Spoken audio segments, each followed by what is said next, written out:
18 দলের অবরোধে দেশের বিভিন্ন স্থানে বিক্ষিপ্ত সংঘর্ষ। কুমিল্লায় এক বিজিবি সদস্য সহ সারা দেশে নিহত 4, আটক শতাধিক। অবরোধ কর্মসূচির প্রথম দিনে দেশের বিভিন্ন স্থানে রেলে নাশকতা, ট্রেন চলাচলে বিপর্যয়, দুর্ভোগে যাত্রীরা। মেয়ে মেডিকেলে আছে, সিজার রোগী। এখন এই বাসা নিয়ে আমি বাড়ি যাবো, আবার ফিরে আসবো, কিন্তু গাড়ি ওভাবে যাওয়ার পাচ্ছি না। এরকম পরিস্থিতি হয়ে থাকলে দেশের কি অবস্থা হবে, মানুষের কি অবস্থা হবে? এবং শিশুদের সহিংসতার মুখে ঠেলে দিতে পারে না সরকার, মন্তব্য শিক্ষামন্ত্রীর। অবরোধের কারণে বুধবারের পিএসসি পরীক্ষা আগামী শুক্রবার।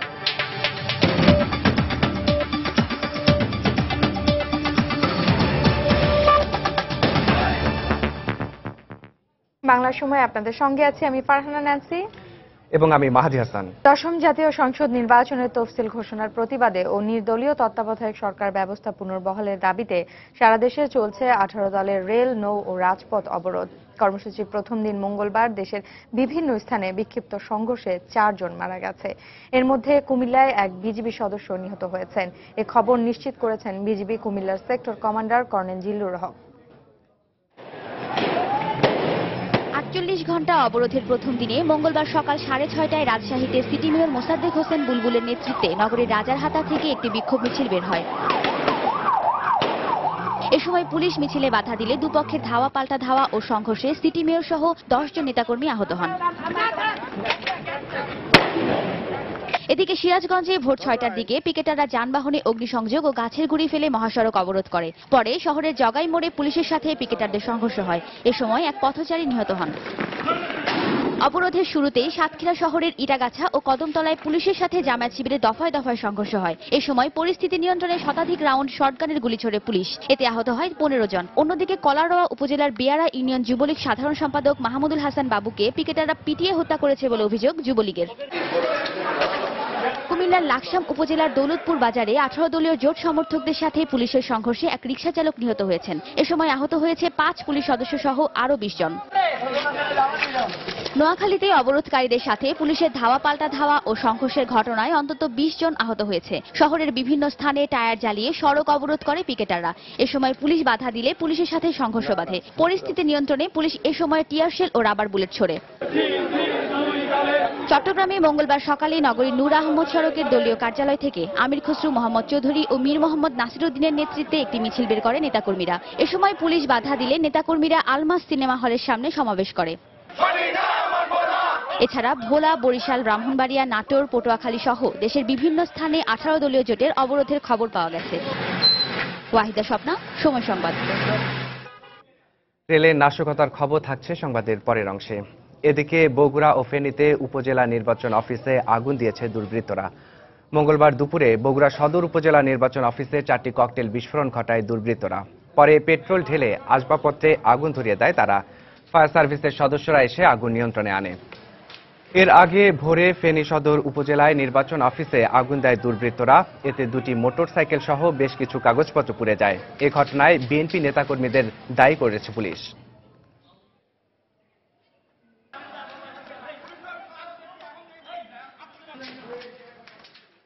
অন্যদিকে অবরোধ চলাকালে দেশের বিভিন্ন স্থান থেকে নাশকতার অভিযোগে বিএনপি জামাতের শতাধিক নেতাকর্মীকে আটক করেছে পুলিশ। চাঁদপুর সদর সহ জেলার বিভিন্ন স্থান থেকে বিএনপি এবং এর অঙ্গ সংগঠনের 22 নেতাকর্মীকে আটক করে পুলিশ। এদিকে মঙ্গলবার সকালে ঠাকুরগাঁও শহরে পুলিশ অভিযান চালিয়ে বিএনপির 11 নেতাকর্মীকে আটক করে। এছাড়া চট্টগ্রামে 15, কুষ্টিয়ায় 14, ভৈরবে 7, সিলেটে 7, সাতক্ষীরায় 5 এবং ঝিনাইদহে 5 জন সহ দেশের বিভিন্ন স্থান থেকে বিএনপি জামাতের শতাধিক নেতাকর্মীকে আটক করা হয়।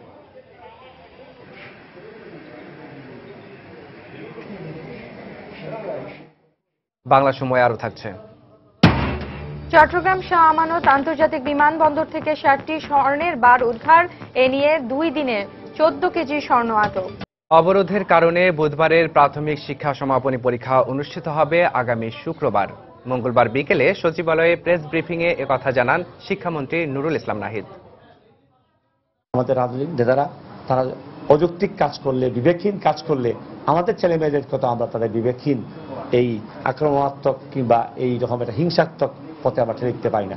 এই বিষয়টি বিবেচনা করে আমরা স্থির করেছি যে আগামীকাল আমরা পরীক্ষা স্থগিত রাখব, রেখে আগামীকালের পরীক্ষাটা এর পরবর্তী শুক্রবারে আমরা সকাল 9:30টায় অনুষ্ঠিত হবে এবং অন্য যে পরীক্ষাটি আছে তার বৃহস্পতিবার সেটা যথারীতি অনুষ্ঠিত হবে। আরেকবার জানিয়ে দিচ্ছি এখন পর্যন্ত শীর্ষ সংবাদগুলো। 18 দলের অবরোধে দেশের বিভিন্ন স্থানে বিক্ষিপ্ত সংঘর্ষ। কুমিল্লায় এক বিজিবি সদস্য সহ সারা দেশে নিহত 4, আটক শতাধিক। অবরোধ কর্মসূচির প্রথম দিনে দেশের বিভিন্ন স্থানে রেলে নাশকতা, ট্রেন চলাচলে বিপর্যয়, দুর্ভোগে যাত্রীরা। মেয়ে মেডিকেলে আছে, সিজার রোগী। এখন এই বাসা নিয়ে আমি বাড়ি যাবো, আবার ফিরে আসবো, কিন্তু গাড়ি ওভাবে যাওয়ার পাচ্ছি না। এরকম পরিস্থিতি হয়ে থাকলে দেশের কি অবস্থা হবে, মানুষের কি অবস্থা হবে? এবং শিশুদের সহিংসতার মুখে ঠেলে দিতে পারে না সরকার, মন্তব্য শিক্ষামন্ত্রীর। অবরোধের কারণে বুধবারের পিএসসি পরীক্ষা আগামী শুক্রবার। আবারও অবরোধের খবর। দেশের বিভিন্ন স্থানে পিকেটাররা রেলের স্লিপার লাইন, ফিশ প্লেট খুলে ফেলায় রেল যোগাযোগ ব্যবস্থা কিছুটা বিপর্যস্ত হয়ে পড়েছে। ব্রাহ্মণবাড়িয়ার রেলওয়ে ব্রিজে অগ্নিসংযোগ রেলের স্লিপার উপড়ে ফেলায় চট্টগ্রামের সাথে ঢাকা ও সিলেটের রেল যোগাযোগ বন্ধ হয়ে যায়। ময়মনসিংহের গৌরীপুরে নাশকতার কারণে ইঞ্জিন ও 5টি বগি লাইনচ্যুত হয়। অন্যদিকে পাবনার ঈশ্বরদী রেল স্টেশনে একটি লোকাল ট্রেনের 3টি বগিতে আগুন দেয় দুর্বৃত্তরা। রেল লাইনের ফিশ প্লেট খুলে ফেলায় মঙ্গলবার ভোর 5টার দিকে ময়মনসিংহের গৌরীপুরের ময়লাকান্দিতে ঢাকা থেকে ছেড়ে আসা মোহনগঞ্জগামী হাওড়া এক্সপ্রেস ট্রেনের ইঞ্জিন ও 5টি বগি লাইনচ্যুত হয়। আহত হয় কমপক্ষে 30 জন যাত্রী। এর ফলে ময়মনসিংহ নেত্রকোনা রুটে রেল যোগাযোগ বন্ধ রয়েছে। ময়মনসিংহের অতিরিক্ত পুলিশ সুপার জানান, নাশকতার উদ্দেশ্যেই ফিশ প্লেট খুলে ফেলায় এই দুর্ঘটনা ঘটে। পিছনে চায় দিকে যে আমার পিছনে বগিগুলার অবস্থা দিয়ে যে খুব দুলতাছে মানে এলোমেলো ভাবে করতেছে। তখন আমি অনেক চেষ্টা করি, অনেক কষ্ট করিয়া আমার ইঞ্জিনকে নিয়ন্ত্রণে আনি। একটা শব্দ শুনলাম ফার্স্ট টাইম, শব্দ শোনার পরে দেখি ট্রেন লাইনচ্যুত। ওইটার সাথে তো নাশকতা অবশ্যই জড়িত মনে হচ্ছে, কারণ আমরা যে পরিদর্শন করলাম সেখানে যে রেল লাইনে যে ক্লিপগুলো যেগুলো ছিল সেগুলো মনে হচ্ছে যে পূর্বে থেকে খুলে রাখা হয়েছে। মঙ্গলবার ভোরে কসবা উপজেলার ইমামবাড়ি, মন্দভাগ ও নোয়াপাড়া এলাকায় রেল লাইনের স্লিপারে আগুন দেওয়ার পর রেল লাইন উপড়ে ফেলে দুর্বৃত্তরা। পরে সকাল 9টার দিকে কসবা ইমামবাড়ি এলাকায় চট্টলা এক্সপ্রেস ট্রেনে আগুন দেয় ও ভাঙচুর চালায় দুর্বৃত্তরা। ফলে চট্টগ্রামের সাথে ঢাকা ও সিলেটের ট্রেন চলাচল বন্ধ রয়েছে। এতে আখাউড়া জংশনে আটকা পড়েছে 4টি যাত্রীবাহী ট্রেন। হরতাল সমর্থিত লোকজন রেলের নাশকতার উদ্দেশ্যে একত্রিত হয় এবং ট্রেন চলাচলে বাধা সৃষ্টি করে। অন্যদিকে সোমবার গভীর রাতে ঈশ্বরদী রেল স্টেশনে দাঁড়িয়ে থাকা অবস্থায় জয়দেবপুরগামী সিরাজগঞ্জ এক্সপ্রেসের 3টি বগিতে আগুন লাগিয়ে দেয় দুর্বৃত্তরা। এতে 3টি বগি সম্পূর্ণ পুড়ে যায়। পরে স্থানীয় ফায়ার সার্ভিস ও রেলের নিরাপত্তা কর্মীরা এসে ট্রেনের আগুন নিয়ন্ত্রণে আনে। এই ঘটনায় বিভাগীয় পরিবহন কর্মকর্তা সুজিত কুমার বিশ্বাসকে আহ্বায়ক করে 5 সদস্যের একটি তদন্ত কমিটি গঠন করা হয়েছে। এ ব্যাপারে ঈশ্বরদী জিআরপি থানায় একটি মামলাও হয়েছে। মঞ্জুল হোসেন, সময় সংবাদ। এদিকে অবরোধের কারণে চরম দুর্ভোগে পড়েন বিভিন্ন শ্রেণী পেশার নানা বয়সী মানুষ।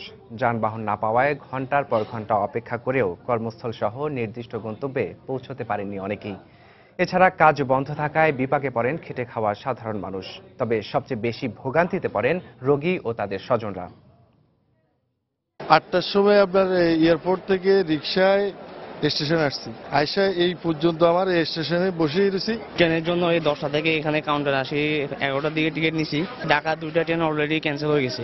এরকম পরিস্থিতি হয়ে থাকলে দেশের কি অবস্থা হবে, মানুষের কি অবস্থা হবে? ব্যাঞ্চলে খায় আমাদের হরতাল অবরোধ হলে আমাদের খুব সমস্যা হয়।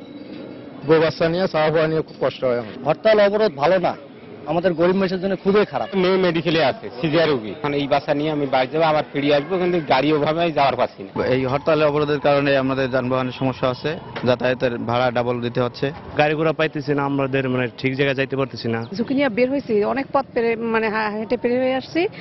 এখন তো বাকিটা পথ তো যানবাহন ছাড়া সম্ভব না। রাস্তা কিনে নাই বল দিয়ে চলে, সকাল থেকে বসে আছি, সেখানে কোনো কাস্টমার পাইতেছি না। অনেক টাকা ইনভেস্ট করে আমরা এখানে ব্যবসা করতে বসছি। আর যদি মানুষজন না আসতে পারে, না চলতে পারে, তাহলে কিভাবে আমরা বেচা কিনে করবো? দৈনিক বিক্রি করি 20-25 কেজি, সেই জায়গায় আজকে এই পর্যন্ত 2.5 কেজি বিক্রি করছি। কারণ বালবাচ্চা নিয়ে যেন বাঁচবো সেটা খুবই অসম্ভব হয়ে পড়ছে। মানুষ আসতেছে না, আমাদের যে মালগুলো বাড়াইছি সেটাও চলতেছে না, মানুষ আসতেছে না, এই জন্য খুবই সমস্যা হইতেছে আমাদের। প্রতি মাসে বর্তমানে লস হইতেছে, স্টাফ খরচ বা দোকানের ভাড়াটা উপরে পড়তেছে। চট্টগ্রাম শাহ আমানত আন্তর্জাতিক বিমানবন্দরে 7 কেজি ওজনের 60টি স্বর্ণের বার উদ্ধার করেছে বিমানবন্দর কাস্টমস এবং শুল্ক গোয়েন্দা কর্তৃপক্ষ। মঙ্গলবার দুপুরে পরিত্যক্ত অবস্থায় বিমানের একটি ফ্লাইট থেকে স্বর্ণের এই চালানটি ধরা পড়ে। বিমানবন্দর কাস্টমস কর্মকর্তারা জানান, দুবাই থেকে আসা বাংলাদেশ বিমানের BG 026 নম্বরের ফ্লাইটটি অবতরণের পর নিয়মিত চেকিং এর সময় বিমানের ওভারহেড বিন থেকে পলিথিনে মোড়ানো অবস্থায় স্বর্ণের বারগুলো পাওয়া যায়। এছাড়া সোমবার 2 দফায় মোট 66টি স্বর্ণের বার আটক করা হয়।